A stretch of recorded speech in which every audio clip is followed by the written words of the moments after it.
नमस्कार सिंधुदुर्ग. बदलतंय जग, बदलतंय तंत्रज्ञान आणि आता बदलतोय तुमच्या माहितीचा स्रोत. जिल्ह्याच्या कानाकोपऱ्यातील इत्थंभूत घडामोडी आता अधिक वेगाने आणि थेट. जनतेचा बुलंद आवाज आणि सत्याचा निर्भीड शोध. सज्ज व्हा एका नव्या डिजिटल क्रांतीसाठी. सिंधुदुर्ग 24 तास. नवी ओळख, नवी ताकद, नवा प्रवास, नव्या जोमाने. लवकरच. तुमचा विश्वास आमची जबाबदारी. कणकवली शहरातील उड्डाणपुलाखालील सुशोभीकरणाच्या कामावरून आता राजकीय वातावरण तापू लागले आहे. नगराध्यक्षांनी 1,50,00,000च्या निधीतून सुशोभीकरण होणार असल्याची माहिती दिली असताना माजी उपनगराध्यक्ष बंडू हरणे यांनी या कामाच्या प्राधान्यक्रमावर प्रश्नचिन्ह उपस्थित केले आहे. मुख्य चौकातील अत्यावश्यक कामांकडे दुर्लक्ष करून केवळ सुशोभीकरणाच्या घोषणा केल्या जात असल्याचा आरोप त्यांनी केला. तसेच निविदा रद्द करून नागरिकांना खड्डेमय रस्त्यातून प्रवास करावा लागल्याचा घणाघातही त्यांनी सत्ताधाऱ्यांवर केला आहे. सन्माननीय नगराध्यक्षांनी कणकवलीच्या उड्डाणपुलाखाली सुशोभीकरणाकरिता जी माहिती दिली आहे, जे टप्पे सांगितले, ह्या अनुषंगाने पहिलं प्रथम आधी मुळात आता जे काम निघालेलं आहे 1 कोटी काय 21 लाख काय, तर हे काम एकूण या कामाला सन्माननीय पालकमंत्री साहेबांनी 1,50,00,000 रुपये मंजूर केलेले आहेत जिल्हा नियोजनमधून सन 2025-26 साठी. आणि त्याची प्रशासकीय मान्यता मी तुम्हाला दाखवतो. तुमच्याकडे मी ही कॉपी देतो प्रत्येकाला. ही कॉपी 3 नोव्हेंबर 2025 आहे. आणि हे पैसे सन्माननीय पालकमंत्र्यांनी एवढ्यासाठी मंजूर केले होते ब्रिज खाली की आदरणीय माननीय खासदार राणे साहेबांच्या सूचना होत्या की आप्पासाहेब पटवर्धन जो आपला मुख्य चौक आहे, या चौकाचं जे विद्रुपीकरण झालं, तर ह्याचं विद्रुपीकरण नव्हतं, सुशोभीकरण झालं पाहिजे. आणि विशेषतः त्याचबरोबर कणकवली व्यापारी संघाची सातत्याने मागणी होती की आप्पासाहेब पटवर्धन चौक आणि त्याच्या आजूबाजूच्या ब्रिज खालील परिसरात एक ब्युटिफिकेशन व्हावं. आणि त्यातला एक भाग सुद्धा कणकवली व्यापारी संघ सुद्धा आपल्यातर्फे डेव्हलप करायला घेत होता, आपल्याला माहीत असेल. आणि त्यांची सगळ्यांची मागणी म्हणून सन्माननीय पालकमंत्री नितेश राणे साहेबांनी हा निधी मंजूर केलेला आहे. 3 नोव्हेंबरला झाल्यामुळे 6 नोव्हेंबरला माझ्या माहितीप्रमाणे आचारसंहिता लागली आणि आचारसंहितेनंतर हे काम पुढची प्रोसिजर थांबवावी लागली. आणि आता हे काम होतंय. पण हे काम होतंय कुठे? कालच्या नगराध्यक्षांच्या प्रेस कॉन्फरन्स जेव्हा मी वाचली त्यावर मी बघितलं की ते होते श्रीधर नाईक पुतळ्यात त्या परिसरात तर ते तिथलं नाही आहे. त्याचं कारण असं की सन्माननीय खासदार नारायण राणे साहेबांच्या सूचनेनंतर हायवे डिपार्टमेंटला सुद्धा सूचना गेल्या होत्या की हायवेचे जे मेन स्पॉट आहेत तिथे सुद्धा ब्युटिफिकेशन झालं पाहिजे. आणि म्हणून 11 किंवा 13 आय थिंक माझं जरा जिल्हा नियोजनमधून हायवे डिपार्टमेंटला सुद्धा निधी देण्यात आलेला आहे. आणि त्या निधीतून कणकवलीचा जे काम हायवे डिपार्टमेंटमधून जे घेतलं आहे ते श्रीधर नाईक पुतळा आणि जो परिसर आहे ना तिथलं घेतलेलं आहे. आणि हे पैसे जे आहे, ही जी रक्कम आहे ही आप्पासाहेब पटवर्धन चौकचा आजूबाजूचा परिसर त्यासाठी घेतलेलं आहे. आणि कणकवलीच्या व्यापाऱ्यांची ती मागणी होती सातत्याने आणि खासदार राणे साहेबांची मागणी होती. आता हे इथलं काम तिथे नेत आहे आणि तिथे ते होणारच आहे. म्हणजे आम्हाला तिथे होणारं काम मागे जाणार आणि इथे होणाऱ्या कामाला परत वेगळे पैशाची वाट बघावी लागणार. आणि जे मेन शहरातलं जे विद्रुपीकरण आहे ते कुठेतरी क्लिअर झालं पाहिजे होतं. पण त्याला तिथे तसं करायचं नाही आहे. कारण आता तिथे भाजीवाले आहेत किंवा आता नवीन दुकानं होताना बघताय स्नॅक कॉर्नर वगैरे तुम्ही पाहता. आता आमच्या काळात हे आरोप करत होते आमचे महिना 8.5 लाख रुपये आम्हाला हप्ता होता. कदाचित आता त्यांना ते सुशोभीकरण करायचं, तिथे त्यांना ठेवायचं. हे हप्तेवाले आता ह्यांना सुरू झालं काय असा शंका आहे. आणि नवीन परत हप्ते वाढण्यासाठी नवीन दुकानं झाली काय, याचं सुद्धा उत्तर कणकवलीकरांना यांनी दिलं पाहिजे. आणि दुसरी गोष्ट, याचं उत्तर मुख्याधिकारी सुद्धा राणे साहेबांना देतील, कारण त्यांच्या सूचना होत्या की तिथे केलं पाहिजे म्हणून. असो, आणि त्यानंतरचं पुढील सांगतो की पुढील ह्या 5 वर्षात टप्प्याटप्प्याने त्यांनी हे सांगितलंय की बघा, साऊंड प्रूफ योगा, ध्यानधारणा केंद्र, कलाकारांसाठी छोटे नाट्यगृह, 2 ठिकाणी सेल्फी पॉइंट, कोकण संस्कृतीचे कलादालन म्हणजे म्युझियम, नंतर 1200 मीटर पिलर दुतर्फा जॉगिंग ट्रॅक, 3 ठिकाणी सुसज्ज प्रसाधनगृह, छोट्यांसाठी खेळाचे मैदान आणि वाचनालय आणि साहित्यिक कट्टा. मुळात सन्माननीय नगराध्यक्षांना ते ज्ञात नसेल किंवा त्यांचा अभ्यास ते करत नसतील किंवा समजत नसेल. हायवे डिपार्टमेंट कडून जेव्हा आमच्या काळात आम्ही ही NOC घेतली की सुशोभीकरणासाठी, त्या सुशोभीकरणाच्या NOCत त्यांनी वाचावं, स्पष्टपणे त्यात उल्लेख आहे की कुठच्याही प्रकारचं ठोस बांधकाम करण्यात येऊ नये, त्याला हायवेने परवानगी दिलेली नाहीये. आणि म्हणून यांनी ह्या सगळं करण्यास आमचा अतिशय पाठिंबा आहे. मात्र हे होऊ शकत नाही, काही झालं तरी होऊ शकत नाही. यातलं फक्त 1 किलो ट्रॅक होऊ शकतो, कारण त्याच्यात असं कायमस्वरूपीचं बांधकाम नाही. आणि जास्तीत जास्त तुम्हाला सांगतो, बॅडमिंटन कोर्ट न बांधकाम करता फ्लोरिंग केलं आणि जर जाळी केली तर ही 2 कामं होऊ शकतात. याच्या व्यतिरिक्त कुठचंही प्रकारचं बांधकाम असलेलं कुठचंही काम होणार नाही. कणकवलीकरांना खोटी आश्वासनं देत चाललेली आहेत. ते आमचे पैसे, आमच्या पालकमंत्र्यांनी दिलेल्या पैशावर फक्त मिशीला तूप लावून सांगतायत. याचा 5 महिने आमचे झाले, आजच होतील काय, उद्या 5 महिने पूर्ण होतील हे नगराध्यक्ष निवडून आल्यावर.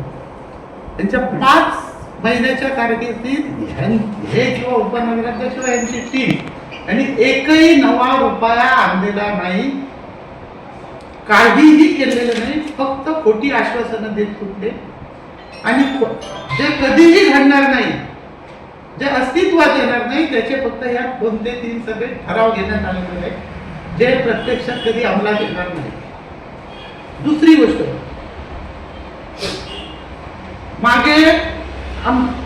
मागील मी तुम्हाला सांगितलं होतं 21 जी टेंडर रद्द केली त्यांनी, निविदा कॅन्सल केल्या. पावसाळ्याच्या तोंडावर लोकांचे कितीतरी रस्ते जे करणं गरजेचं होते, म्हणून मागच्या वेळेला आमच्या प्रयत्नातून पालकमंत्री साहेबांनी निधी दिला होता. आज ते मी तेव्हा आमच्या सभागृहात, आम्ही असो, मेघाताई असतील, संजीव असेल किंवा आमचे सदस्य सर्व, त्यांनी वारंवार सांगितलं होतं की टेंडर कॅन्सल करू नका, पावसाळा जवळ येतोय. पावसाळा जर उद्या कामं झाली नाही तर लोकांना त्याचा त्रास होणार. पण ह्या नगराध्यक्षांनी आपल्या मगरूरने आणि बहुमताच्या जोरावर तो ठराव घेतला आणि तो ठराव आम्ही माननीय जिल्हाधिकाऱ्यांकडे त्याच्यावर दाद मागितली. अद्याप मान्य जिल्हाधिकारी हे न्यायप्रविष्ट बाब असल्यामुळे ते पेंडिंग आहे, त्याचा निर्णय ते यथोचित देतील, तो प्रश्न वेगळा. पण आज असं झालं की ही कुठचीही कामं डांबरीकरणाची किंवा लोकांना हवी असलेली होणार नाही. त्याचं उत्तम उदाहरण परवाच पेपरमध्ये पाहिलं मी की 11 रोड परबवाडीतील 2 रस्ते आहेत, बिजली नगर मधला आहे, मराठा मंडळ कडचा आहे, इकडे पिळणकर वाडी कडचा रस्ता आहे. असे 11 रस्ते मी पाहिजे तर यादी देतो. वर्कशॉप कडचा रस्ता आहे. ह्या रस्त्याने नागरिकांना चालायला नको, काही नको. आणि अशी ह्या सगळ्याला जबाबदार नगराध्यक्ष आणि उपनगराध्यक्ष त्यांची टीम आहे. या जनतेपर्यंत हे मेसेज जावा आणि उद्या ह्या पावसात जो त्रास होणार आहे तो कोणामुळे झाला ह्या कणकवलीकरांना समजावा, म्हणून आपल्या मार्फत कणकवलीकरांपर्यंत हा मेसेज पोहोचवण्याचा हा एक प्रयत्न आहे. धन्यवाद. कणकवली नगरपंचायत हद्दीत बगीचा सुशोभीकरण व पायाभूत सुविधा निर्माण करणे. तालुका कणकवली. रक्कम 1,50,00,000 9,698 रुपये. ही रकमेची हे आहे. म्हणजे जिथे जिथे गरज असेल तिथे तिथे करायचे आहे, म्हणून पर्टिक्युलर नाव घातलं गेलं नाही. तर एकच नाव घातलं तर तिथेच खर्च करावा लागेल, लक्षात घ्या. तर असं ते झालेलं नाही. इथे आपल्याला जिथे जिथे गरज आहे कणकवली शहरात तिथेच हा एस्टिमेट करून ते काम करून घ्यायचं आहे. आणि दुसरी गोष्ट, व्यापारी संघ प्रचंड आग्रही होता कणकवलीतला की इथे झालं पाहिजे, इथे झालं पाहिजे सातत्याने.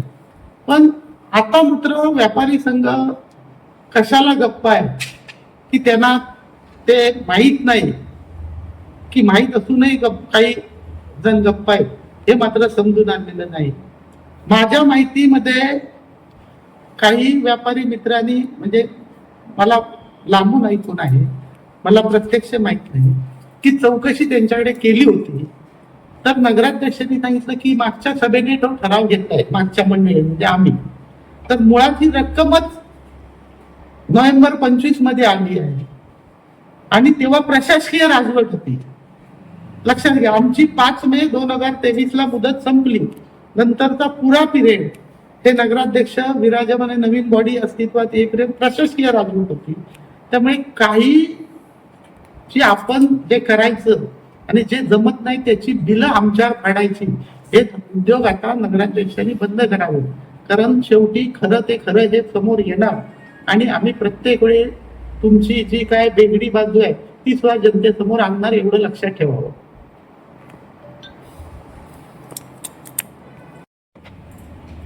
नाही, मी तेच सांगतो. आता आय बॉडी ना, त्यांनी कुठे न्यायचा तुझ्या लक्षात आलं का? तुमच्या तो एक ठराव घेतला आणि स्पॉट ठरवून दिले ना, प्रश्न नाही, मी क्लिअर होतो. हे कणकवली शहरात विविध ठिकाणी, आता ठिकाणी ठरवायची जबाबदारी बॉडीची आहे ना, आम्ही देतो ना. त्यांना काही एक मताची गरज नाही, पण लागली तर आम्ही देतो, मतदान करतो. पण जिथे झालं पाहिजे, कणकवलीचं विद्रुपीकरण जिथे जास्त झालंय, कारण कणकवलीत पहिला माणूस येतो तो चौकात येतो. कणकवलीचा तो मूळ चौक, मेन चौक आहे, तिथे जर ब्युटिफिकेशन झालं आणि मग पुढे तुम्ही काय ते जे हे सांगताय ज्ञानधारणा केंद्र हे कधी होणार नाही. तुम्ही पैसे आणाल कदाचित, 200 कोटी बिटी आम्ही ऐकतोय, अजून 1 रुपया आणलेला नाही, पण ते होणारच नाही ना. हायवेची परवानगीच नाही. हायवेची परवानगी कुठचाही ठोस बांधकामाला नाही आहे. लक्षात घ्या. तुम्ही NOC पाहिजे तर मी तुम्हाला त्याची प्रत आज नाही माझ्याकडे उपलब्ध, ती मी पत्रकारांना पुरवतो. तुम्ही वाचा, तुम्हाला हे लक्षात येईल. त्यांनी वाचावी किंवा तुम्हाला समजलं तर त्यांना सांगा. नगराध्यक्ष संदेश पारकर यांनी असं सांगितलंय की कणकवली शहराचं ब्युटिफिकेशन हे टप्प्याटप्प्यात आपण करणार आहे. एकाच वेळी ही कामं करणं शक्य होणार नाही. त्यासाठी 40 कोटीचा निधी अपेक्षित आहे आणि सुरुवात आपण ह्या कामापासून करतोय.